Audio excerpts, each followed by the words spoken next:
was an unimaginable feat. After years of relentless struggle, the impossible had been achieved. But as the echoes of gunfire faded, a new challenge emerged, securing the fruits of this hard-won triumph through a peace that would recognize America's place among nations. For, although the war may have ended on the battlefield, the revolution itself was far from over. With the British surrender, a precarious opportunity opened, a chance for peace, recognition, and for the young nation to stand independently on the world stage. However, achieving that formal recognition would be no simple feat. This was not just a conversation between Britain and America. France, Spain, and the Netherlands, all with their own interests and alliances, stood as shadowed figures in this delicate dance. Would these powers accept an independent America? Could these alliances hold under the strain of conflicting national interests? These questions loomed, demanding skill, diplomacy, and wisdom to ensure that American independence would not be a fleeting triumph, but a lasting reality.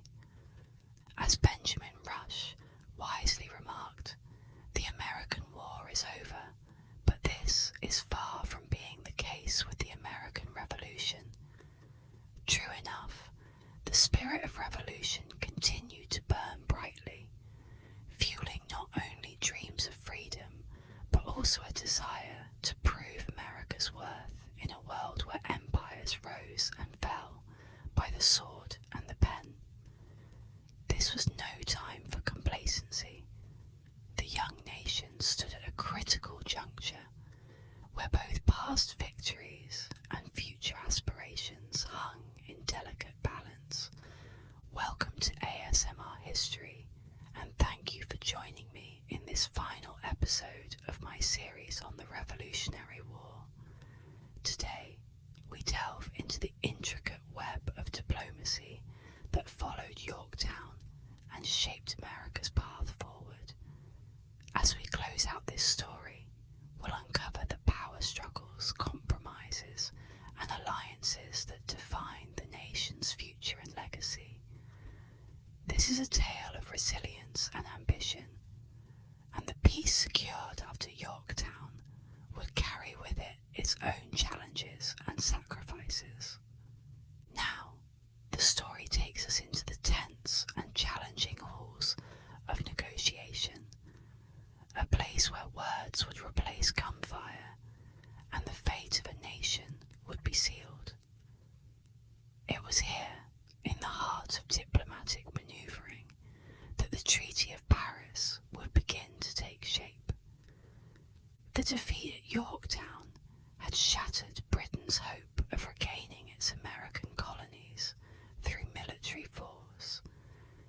It was a staggering loss, one that sent ripples through the British government, spurring urgent calls for diplomacy over warfare. The reality was dawning upon British leadership. A lasting peace had to be secured, even if that meant formally recognizing American independence. As the war's cost mounted and dissent against it grew louder, British leaders reluctantly began considering the terms of surrender. Across the Atlantic,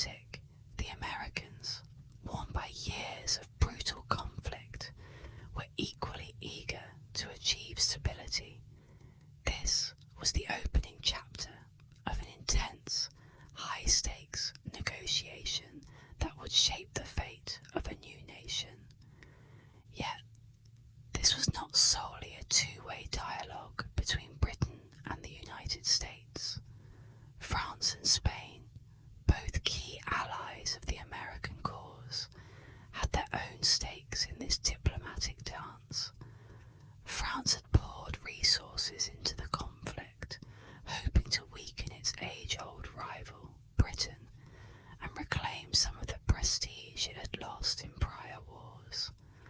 But beyond military victory, the French monarchy harboured deep concerns about America's revolutionary spirit and the potential ripple effects on its own colonies. Spain, on the other hand, was eyeing territorial gains in North America, specifically in the west and around the fortress of Gibraltar. Together, France and Spain sought to influence the peace negotiations, not only to support American independence, but to achieve their own geopolitical ambitions. This complex alliance was the backbone of early peace efforts, setting the stage for the arduous negotiations ahead. On the American side, a trio of seasoned negotiators stepped forward to take up the mantle: John Adams, Benjamin Franklin, and John Jay. Each man brought his own blend of patriotism, wit, and wariness to the table, forging a formidable team that would navigate both British resistance and European expectations. John Adams, ever the staunch advocate for independence, was steadfast in his belief that the United States must secure strong, favourable terms. He saw this moment as a pivotal chance to guarantee American autonomy and to prove, once and for all, that the United States was not merely a fleeting rebellion, but a nation worthy of respect. Then there was Benjamin Franklin, the esteemed diplomat and statesman whose charm and tact had already won the hearts of the French. Franklin understood the importance of maintaining good relations with France, the young nation's crucial ally, and was careful to tread lightly. Known for his diplomatic grace and strategic mind, Franklin was able to soothe tensions, smoothing the way for productive talks, even when disagreements loomed. His role was essential in keeping the Franco-American alliance intact, ensuring that the United States would have a friend across the ocean in its early years of independence. Finally, there was John Jay, the cautious and shrewd diplomat who viewed France's intentions with a healthy dose of suspicion. Unlike Franklin, Jay worried that France's interests were not fully aligned with those of the United States. He believed that France, despite its support, might ultimately seek to limit American power to serve its own empire's ambitions. Jay's approach was bold.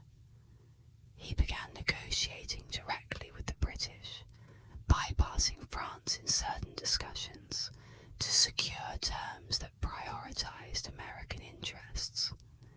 His assertive tactics would prove critical, allowing the Americans to shape the treaty on their terms rather than solely under the guidance of European allies.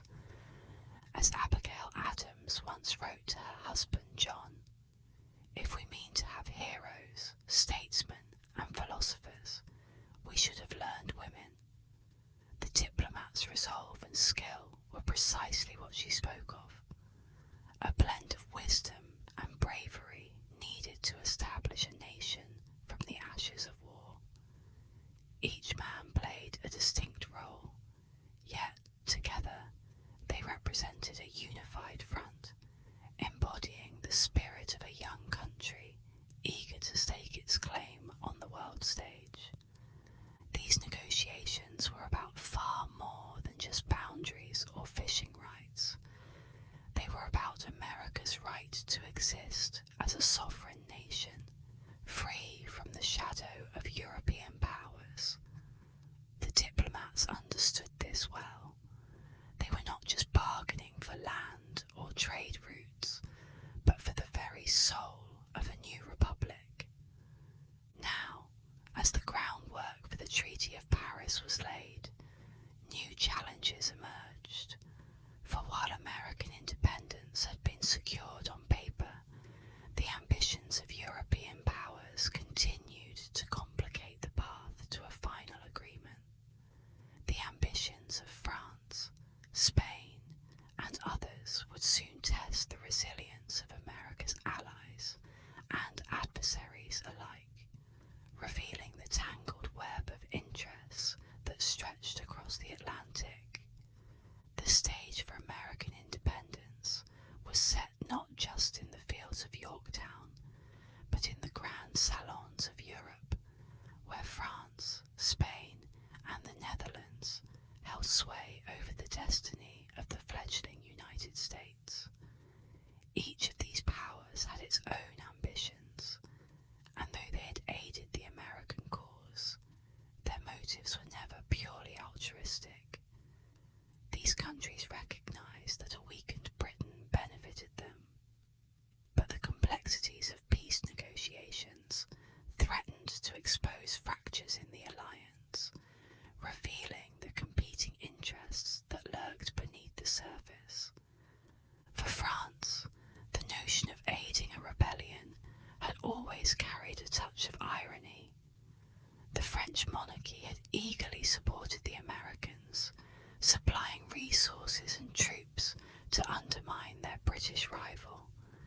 Yet, there was an underlying fear among French leaders.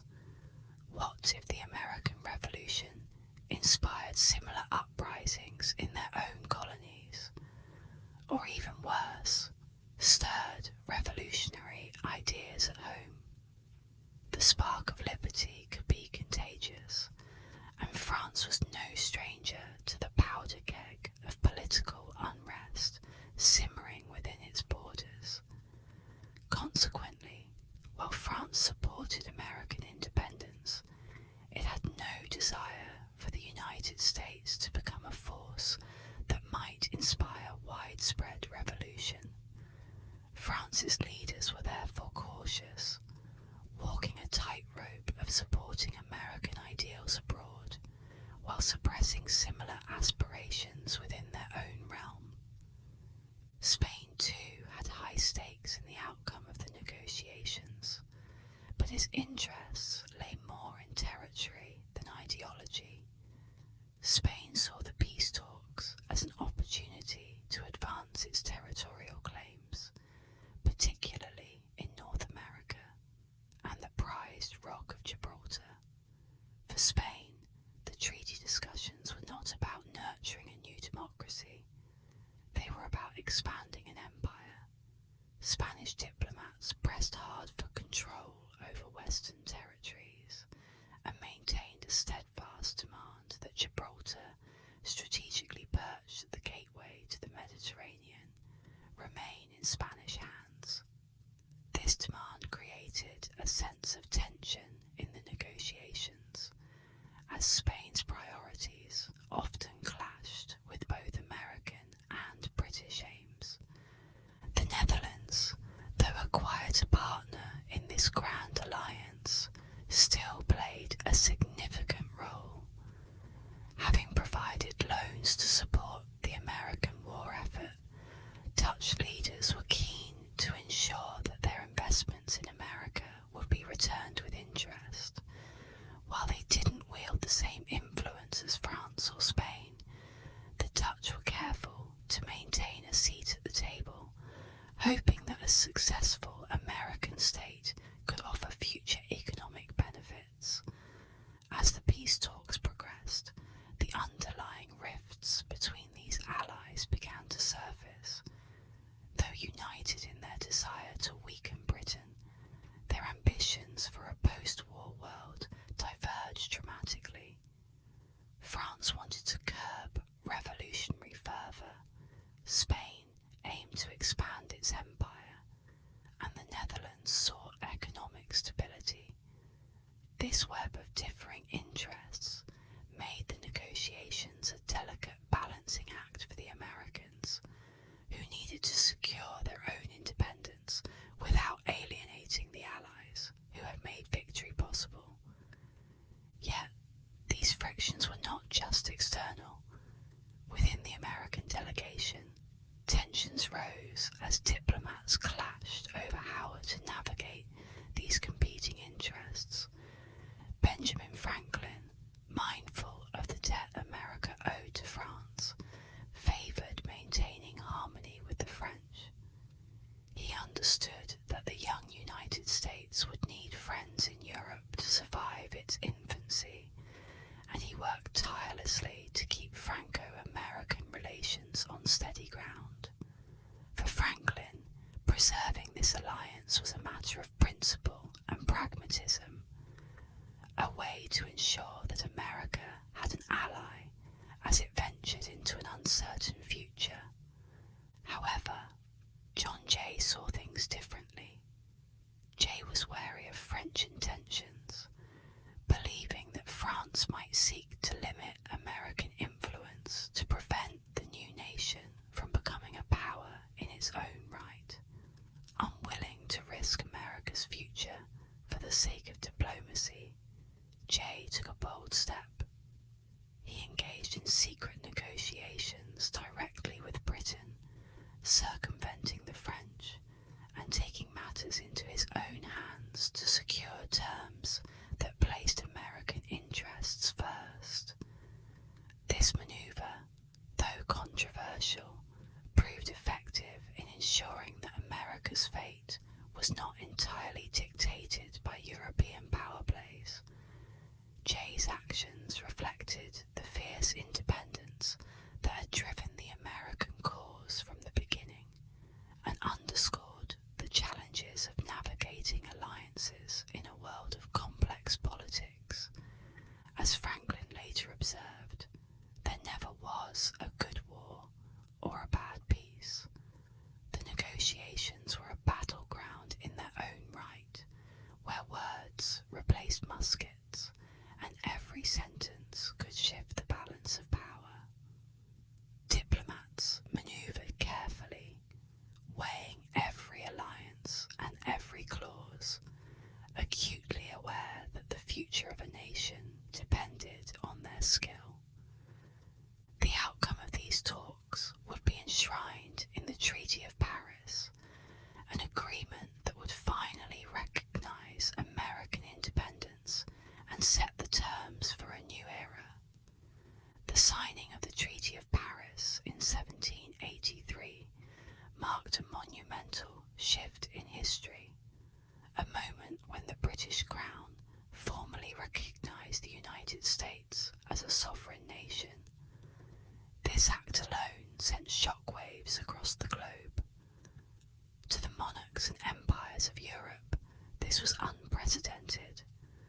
A colony once subjugated and expected to be forever under British rule had emerged victorious in a war for independence. The treaty's ink was barely dry before its broader implications began to set in. For the first time, Britain acknowledged that a people could, with enough determination and sacrifice, forge their own path in defiance of imperial rule. This recognition wasn't just a piece of parchment, it was a resounding proclamation that freedom, once claimed, could be held by those bold enough to seize it. Politically, this acknowledgement rippled through the British Empire. Within Britain, many saw this concession as an unsettling precedent. If the Americans could demand and win their freedom, who else might dare to do the same? It was a bitter pill for the British government, a tacit admission of failure and a humiliation for a country accustomed to dominance.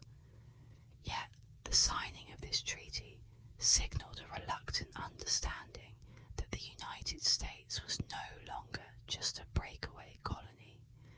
It was a fledgling republic, distinct, separate, and determined to establish itself among the world's nations. The political ramifications of Britain's surrender in the face of colonial resistance would echo for decades, inspiring other independence movements and laying bare the vulnerability of empires.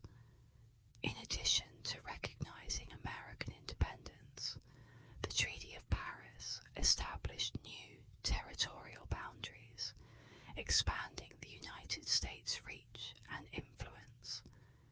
Britain ceded vast swathes of land to its former colonies, outlining boundaries that stretched from the Atlantic Ocean to the Mississippi River, and from Canada in the north to Spanish-held Florida in the south. For Americans, this territorial gain was a stunning victory, offering not only more land for settlers, but also a foundation for economic growth. It was a vast canvas upon which a young nation could imagine its future, expanding westward with the hopes and dreams of countless pioneers, eager to build a life in this uncharted wilderness. Yet, this territorial expansion was not without its challenges. The new boundaries brought the United States into direct conflict with numerous Native American nations who were neither consulted nor included in the treaty's negotiations. To them, this land was not an empty promise of opportunity. It was home, filled with the spirits of their ancestors and the legacy of generations. The encroachment of settlers ignited fierce resistance as Native American tribes fought to defend their territories against a government that viewed expansion as its birthright. The legacy of the Treaty of Paris, then, was double-edged, opening the door to American growth, but at a great cost to the indigenous people, whose lands were suddenly designated as part of the new United States. This expansion, however, was deeply woven into the American identity. As John Adams reflected, the revolution was effected before the war commenced. The revolution was in the minds and hearts of the people. Indeed, it was this spirit of adventure and the belief in a boundless future that motivated Americans to press westward. The vast lands east of the Mississippi became a place where farmers, traders, and dreamers envisioned a society shaped by liberty and self-reliance. To many, this was the true promise of independence, the chance to chart one's own course, to till one's own soil, and to shape a nation according to ideals forged in revolution. For all the hope that these new territories brought, they also bore the weight of inevitable conflict, as these lands were neither uninhabited nor undisputed. The treaty also addressed practical matters beyond boundaries and independence, including fishing rights, which may seem trivial in retrospect, but were vital to the economic interests of the new nation. American negotiators, mindful of the livelihood of New England's fishermen, secured access to the lucrative Grand Banks off Newfoundland. This was no small victory, the right to fish. These rich waters ensured that Americans could continue a long-standing economic practice that was as vital to the nation's prosperity as it was to its culture. These waters had provided food and income for generations, and maintaining access to them was a symbolic gesture of economic independence, a statement that America could provide for itself, free from Britain's restrictions. This new access, coupled with open trade policies included in the treaty, set the stage for the United States to develop its own commercial pathways. Freed from the mercantile constraints of British rule, American merchants could pursue markets and alliances that had previously been off limits. The economy, fueled by newfound resources and independence, began to grow, slowly but surely marking America's emergence as an economic entity dramatic as territorial expansion or political autonomy, were essential in helping the young nation stand on its own, unbound by the economic shackles that had once restricted its prosperity. While the Treaty of Paris delivered a resounding victory for Americans, it also stoked tensions over the fate of loyalists, those colonists who had supported Britain during the war. The treaty stipulated that loyalist properties and rights would be respected, a promise aimed at preventing retribution and fostering national unity. However, enforcing this clause proved challenging. In many parts of the new United States, resentment ran high. Loyalists were often viewed as traitors, and state governments were reluctant to return confiscated property or grant them equal rights.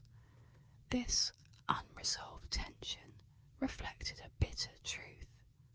Though the war was over, the wounds it inflicted on American society ran deep. Reconciliation with loyalists became one of the nation's first post-independence challenges, a thorny issue that revealed the complexities of nation building after a civil war. Britain too faced political consequences from the treaty. The loss of the American colonies sparked a period of introspection and reform within the British government. Some voices in Parliament began calling for changes in colonial policy, arguing that Britain's failure in America should be a lesson to prevent similar uprisings elsewhere. The humiliating defeat led to shifts in the way Britain governed its remaining colonies, planting the seeds for gradual reforms that would shape the British Empire in the decades to come. As the dust settled and the treaty took effect, the world began to witness the consequences of this daring experiment in self-governance.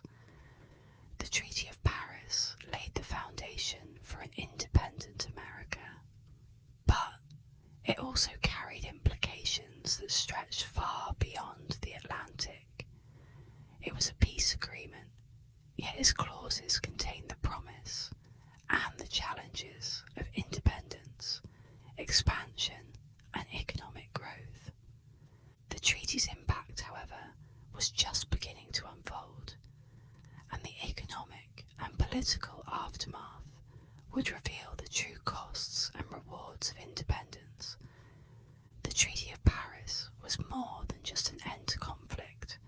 It was a fresh start for a young nation hungry to build its own economic identity and establish itself on the world stage. Among the treaty's essential provisions was the assurance of American fishing rights in the rich waters of the Grand Banks off Newfoundland. These fishing grounds had long been a vital economic resource, sustaining entire communities in New England. For generations, these waters had provided both livelihood and sustenance, and securing access to them symbolized an important victory in America's fight for economic independence. With these rights affirmed, American fishermen could cast their nets freely, carrying on a proud tradition that would help sustain the new nation's economy. The fishing rights went beyond mere economic sustenance. They represented a statement of freedom from British-imposed restrictions. No longer bound by Britain's mercantile system, American fishermen could now trade their catch as they pleased.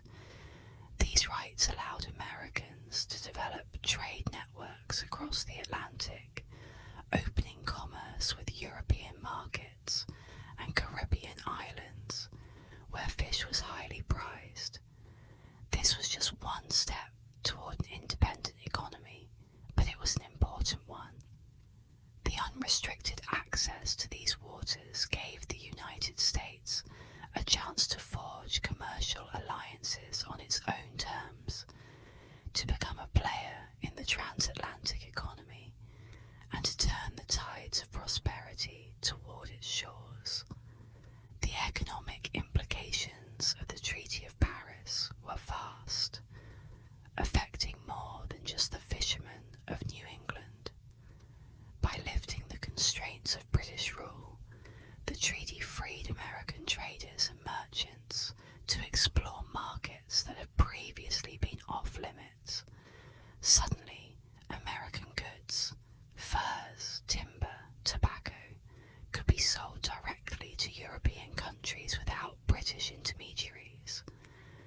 This freedom brought both opportunity and risk, as American businesses now had to navigate the complex web of international trade alone. But the benefits of this newfound autonomy were worth the challenge. Trade with Britain and other European nations picked up quickly, feeding the young nation's growth and helping establish a robust economy that was no longer dependent on its former rulers. Yet, while the treaty promised economic freedom, it also stirred internal tensions over the treatment of loyalists, those colonists who had remained loyal to Britain during the war. As part of the treaty, Britain insisted that the United States protect the rights and properties of loyalists who had been targeted during the war. These individuals, many of whom had suffered confiscation of property or had been exiled during the conflict, were now supposed to have their rights restored and their properties returned. However, in the fevered aftermath of independence, honouring these terms proved difficult. In many states, loyalists were viewed with suspicion and resentment, seen as traitors who had sided with the enemy. For the new American government, enforcing these protections was a thorny issue. Some states outright refused to restore confiscated loyalist properties, defying the federal mandate and asserting their right to handle former loyalists as they saw fit. This resistance reflected the lingering bitterness toward those who had opposed the revolution. In some areas, loyalists faced discrimination, unable to reclaim their property or even find acceptance within their communities. This fractured the social landscape, revealing a side of independence that was far from the ideal of unity and tolerance the nation aspired to. The struggle over loyalist rights was a stark reminder that independence was as much a struggle within America as it was against foreign powers. For the loyalists themselves, the situation was dire. Some returned to Britain or relocated to Canada, where they sought refuge from a country that no longer welcomed them. Others remained, determined to rebuild their lives in a nation that still regarded them as outsiders. This issue strained the young government's ability to balance justice with reconciliation, a challenge that would echo through American history as the country wrestled with issues of loyalty, inclusion, and division. The treatment of loyalists became an early test of American values, revealing just how complex and painful the process of nation building could be. Across the Atlantic, the Treaty of Paris created a ripple effect that shook British politics and society. The loss of the American colonies was a severe blow, not only to Britain's pride, but to its sense of imperial destiny. In Parliament, voices of dissent grew louder, questioning the policies that had led to this historic defeat. For some, the treaty was proof that Britain's rigid colonial approach was unsustainable, a harbinger that the days of unchecked imperialism were numbered. As one of the world's foremost empires, Britain had expected submission, not rebellion, peace, not revolt. The shock of losing America forced Britain to confront the realities of governing diverse and distant colonies. Within Britain, there was growing support for a shift in colonial policies, with many advocating for reforms that might prevent such losses in the future. This sentiment marked the beginning of a re-evaluation of Britain's empire, sparking debates over how to govern other colonies without fueling the same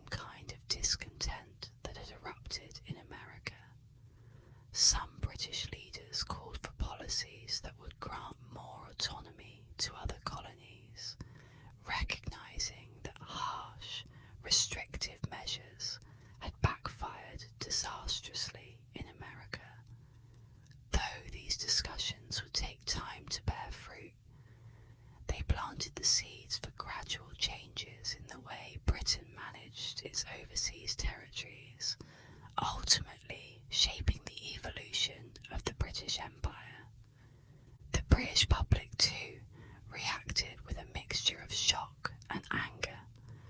For many, the loss of America was a humbling moment, a bitter reminder that their empire was not invincible.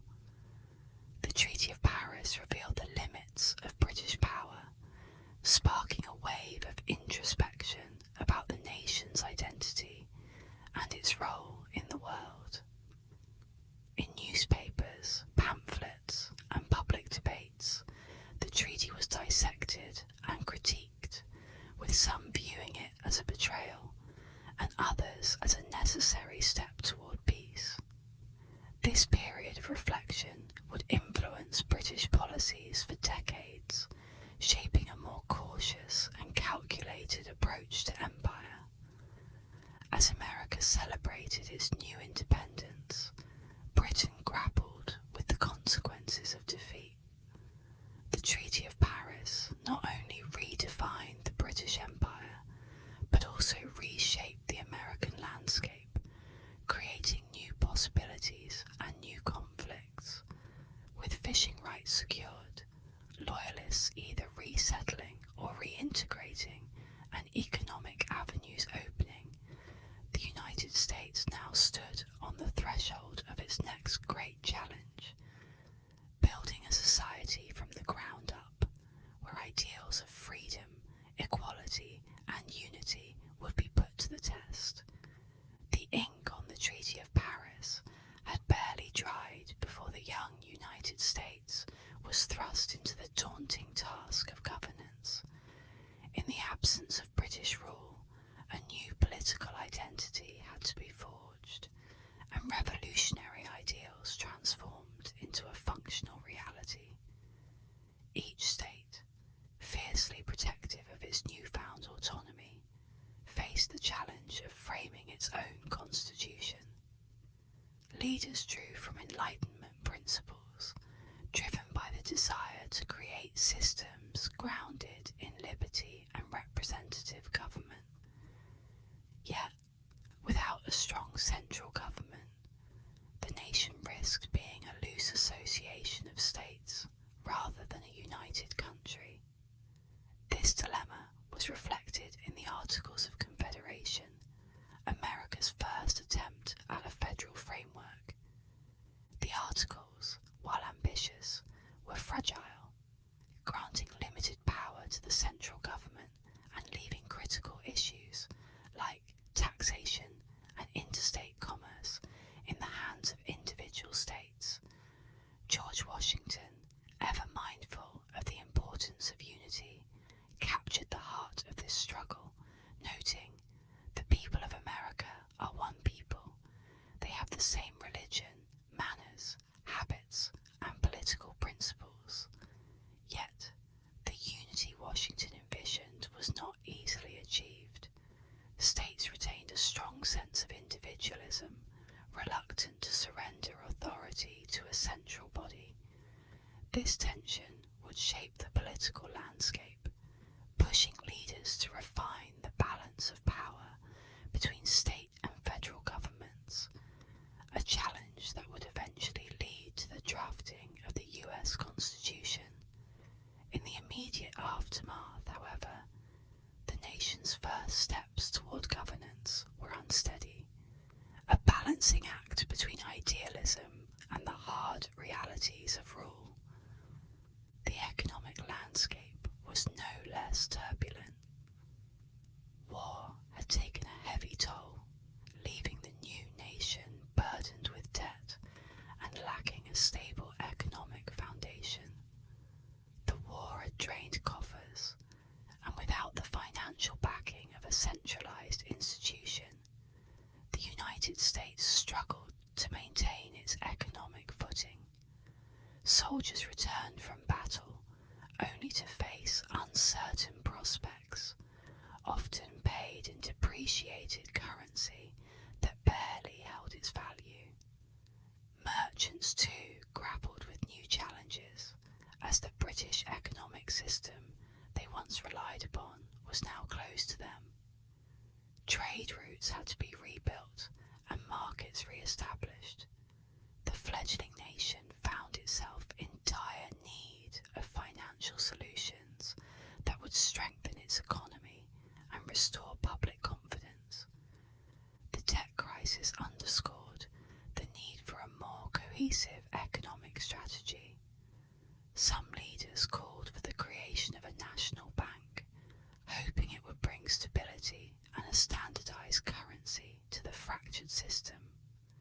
Meanwhile, discussions about federal taxes and tariffs emerged as potential revenue sources, sparking debates over the limits of government authority. These early economic struggles would lay the groundwork for future policies and ultimately the creation of a federal financial infrastructure under the Constitution. But for now, economic instability was the order of the day, a daily reminder of the steep costs of independence and the difficult path toward prosperity. The social fabric of America was also shifting in response to the revolutionary ideals that had ignited the war. For many Americans, the rhetoric of liberty and equality raised questions about who these principles truly applied to. Women, for instance, had played significant roles during the war, running businesses, managing farms, even serving as spies. While the immediate post-war period didn't grant them political rights, seeds of change had been planted. Figures like Abigail Adams had urged leaders to remember the ladies, sparking conversations that would eventually grow into a broader movement for women's rights. The echoes of the revolution resonated quietly but persistently, and although true equality was distant, the revolution had awakened a sense of agency among women that would only grow stronger. For Native Americans, however, the consequences of American independence were profoundly destabilizing. As settlers began to move westward, driven by the promise of new land, native tribes faced increasing encroachment on their territories. The Treaty of Paris, which redrew boundaries without any consultation of the indigenous nations, marked the beginning of a long struggle for native communities who saw their lands and ways of life threatened by the expansionist zeal of the new nation. While some tribes sought alliances and peace with the United States, others resisted, leading to conflicts that would cast a dark shadow over America's western expansion. Independence for Native Americans was not a victory, but a new and perilous chapter. The revolutionary ideals also stirred questions about the institution of slavery. Enslaved people, who had witnessed talk of freedom and equality dominate public discourse, found themselves in a paradox. In the northern states, the rhetoric of liberty prompted gradual moves toward abolition, with states like Pennsylvania and Massachusetts beginning to dismantle slavery within their borders. However, in the southern states, where economies were deeply tied to slave labour, these ideals met resistance. The contradiction between the fight for freedom and the reality of slavery became an increasingly contentious issue, one that the new government struggled to reconcile. While immediate changes were limited, the seeds of abolition had been sown, laying the groundwork for a struggle that would continue to shape American history. These immediate social and economic consequences marked a challenging beginning for the United States.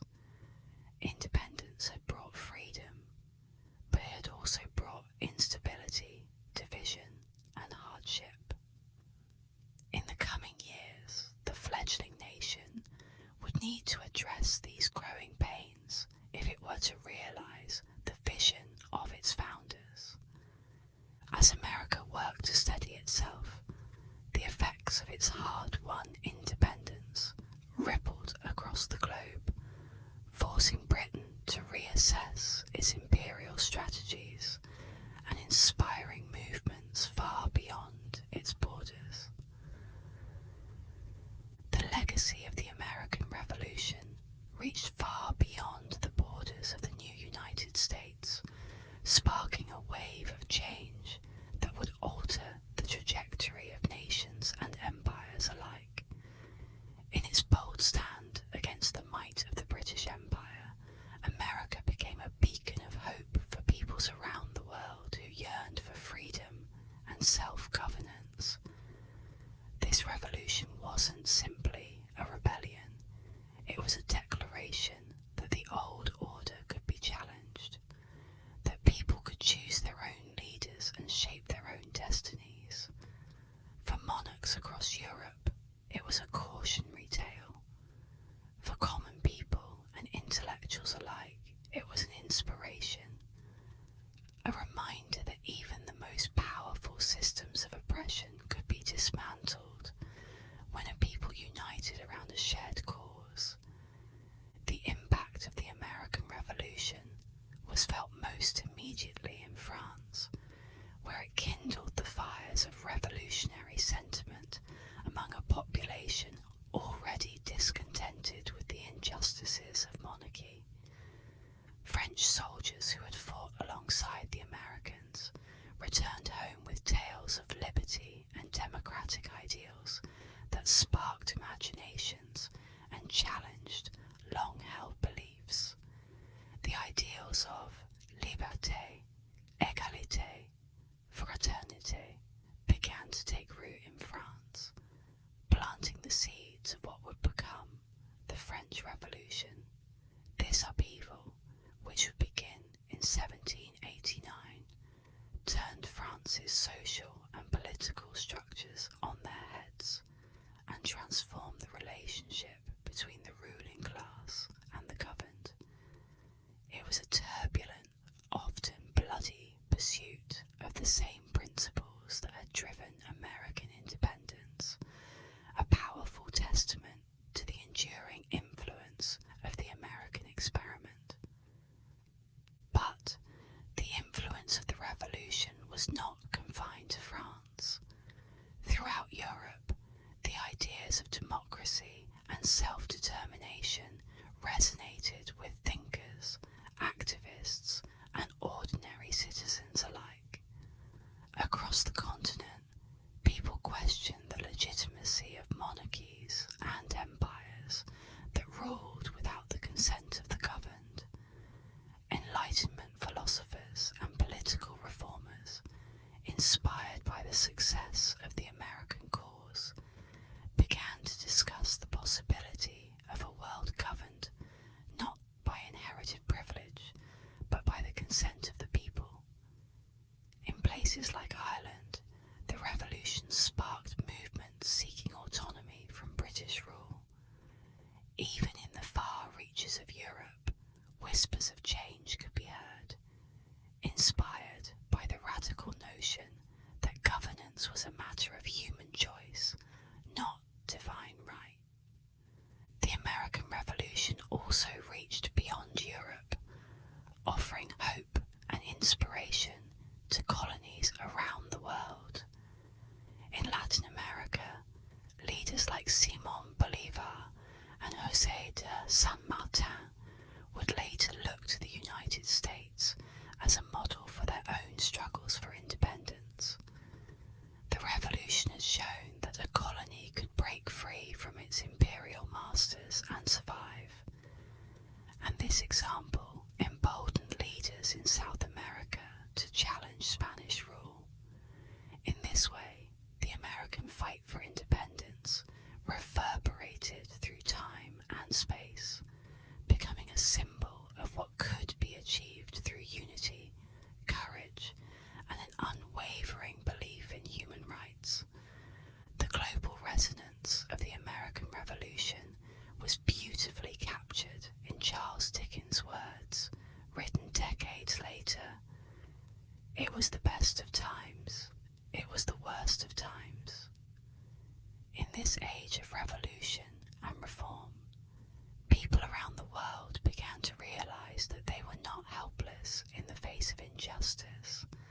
The American Revolution offered a powerful narrative of possibility, a story of a people who had dared to imagine a different future and fought to make it a reality. For Britain, the loss of its American colonies was both a painful defeat and an opportunity for reflection. The revolution forced British leaders to re-evaluate how they managed their empire, especially as the influence of Enlightenment ideas began to permeate British society. The British government realised that heavy-handed colonial policies were unsustainable, and reform became necessary to prevent similar uprisings in other parts of its vast empire. Gradually, Britain adopted a more flexible approach to governance, allowing its colonies a degree of self-rule while maintaining overall authority. This shift was most evident in the way Britain handled Canada and Australia in the years following the American Revolution. In Canada, the British government granted a measure of autonomy through the Constitutional Act of 1791, which allowed the colony to establish its own local government. In Australia, Britain approached colonisation with a more cautious, structured plan, mindful of the mistakes made in America. Over time, these policies would become part of a larger strategy that allowed Britain to maintain a global empire while avoiding the kinds of conflicts that had led to the American Revolution. This new, more pragmatic approach allowed Britain to sustain its influence, even as it transformed the way it engaged with its colonies. The American Revolution also marked the beginning of a decline in Britain's international dominance. Losing the American colonies weakened Britain's global standing, signalling to other nations that the once invincible empire could, in fact, be challenged. The economic toll was severe. Britain had poured enormous resources into the war effort, and the loss of its colonies meant a significant reduction in trade revenues. To counter these losses, Britain redirected its attention to other parts of the empire, strengthening its foothold in India and other colonies in Asia and the Caribbean. The defeat in America was a humbling experience, but it prompted Britain to refocus and consolidate its empire elsewhere, setting the stage for its future as a global power centred not in North America but in other regions. This loss, however, did not spell the end for British influence. Instead, it reshaped Britain's ambitions, leading to a more calculated and strategic form of imperialism that would characterise the 19th century. Britain's foreign policy evolved, becoming more focused on economic exploitation and strategic control rather than outright territorial expansion in the Western Hemisphere. This shift would ultimately strengthen Britain's hold on its remaining territories, even as it navigated the challenges posed by other emerging powers. As America embarked on its journey as an independent nation, Britain adapted to its new reality, recalibrating its empire in response to the lessons learned from its former colonies. The repercussions of the revolution continued to reverberate across the globe, igniting debates about democracy, freedom, and the role of government. Questions that would shape the political landscape for generations to come. The global impact of the American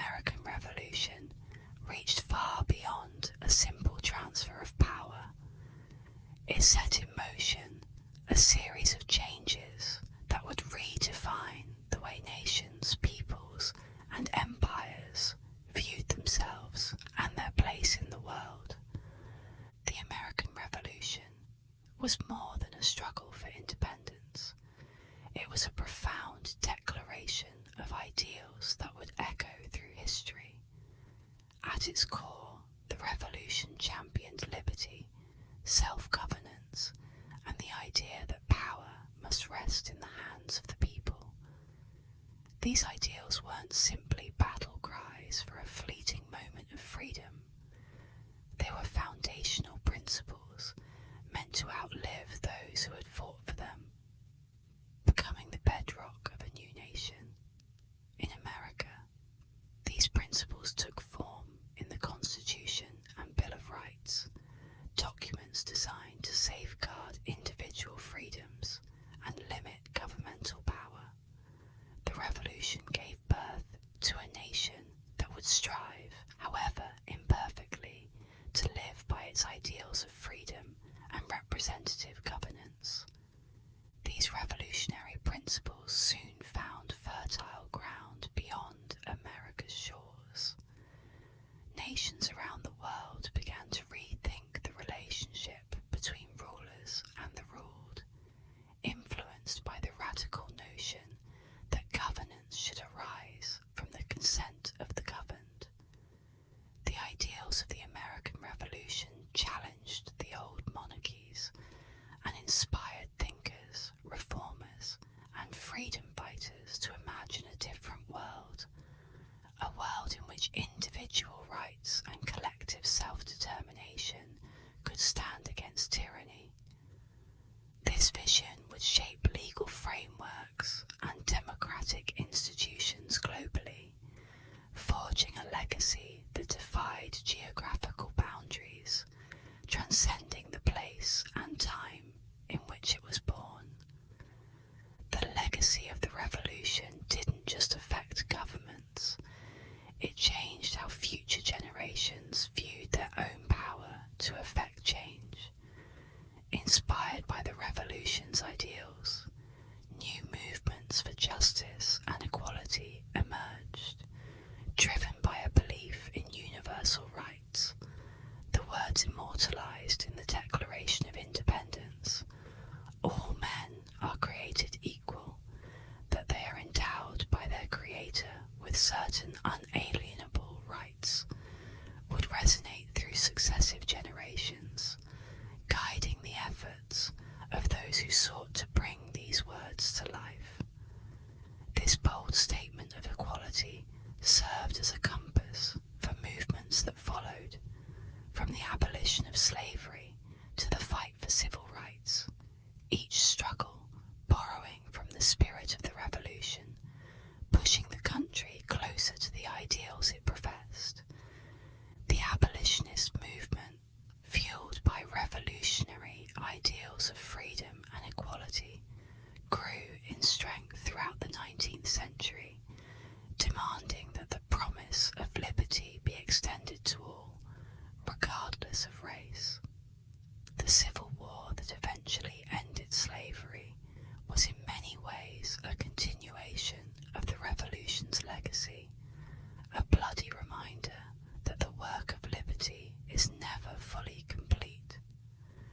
Later, the civil rights movement would again evoke the ideals of the revolution, insisting that America live up to its own declarations. Leaders like Martin Luther King Jr. echoed the founder's words, holding America accountable to the principles it had enshrined. The enduring influence of these revolutionary ideas reveals how they were more than just philosophical musings. They were a call to action, a promise to every generation that change was possible. Reflecting on the legacy of the American Revolution, it's impossible to ignore its historical significance in shaping governance, social change, and democratic aspirations worldwide.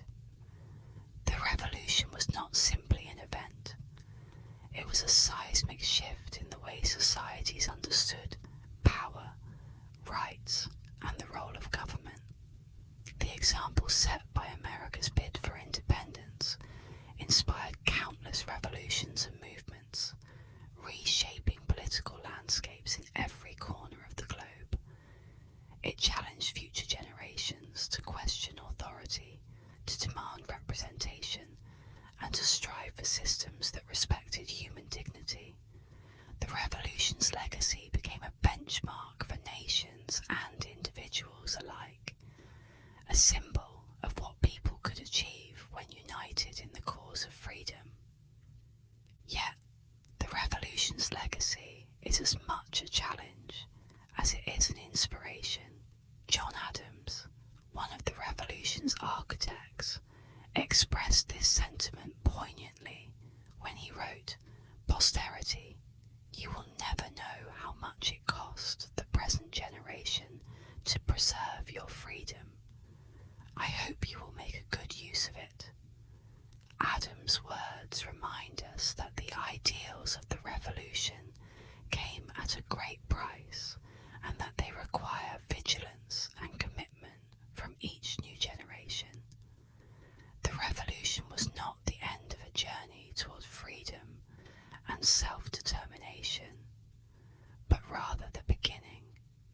It set a standard against which all future struggles for justice and equality would be measured, creating a legacy that demands engagement, responsibility, and courage.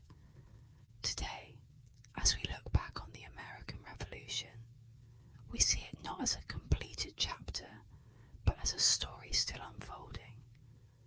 The ideals of liberty, equality, and self-governance continue to shape societies, inspire movements, and challenge us to reflect on our own commitments to justice and freedom. These principles remain as powerful and relevant as they were over 2 centuries ago, serving as both a source of pride and a reminder of the work that lies ahead. The revolution's legacy endures, woven into the fabric of nations, embedded in the hearts of people who believe in a world where every individual's rights are respected. In the end, the American Revolution was more than a war for independence. It was a rebirth of human aspiration. Its legacy is a powerful testament to the enduring strength of ideals, ideals that have the power to move hearts, transform societies, and shape the course of history. The revolution set a standard, a beacon for all who dare to dream of a world rooted in justice, equality, and freedom. The challenge now lies in our hands to carry these ideals forward and ensure they continue to light the way for generations to come. Thank you all for watching and joining me on this journey through the remarkable legacy of the American Revolution. I hope you found these stories as inspiring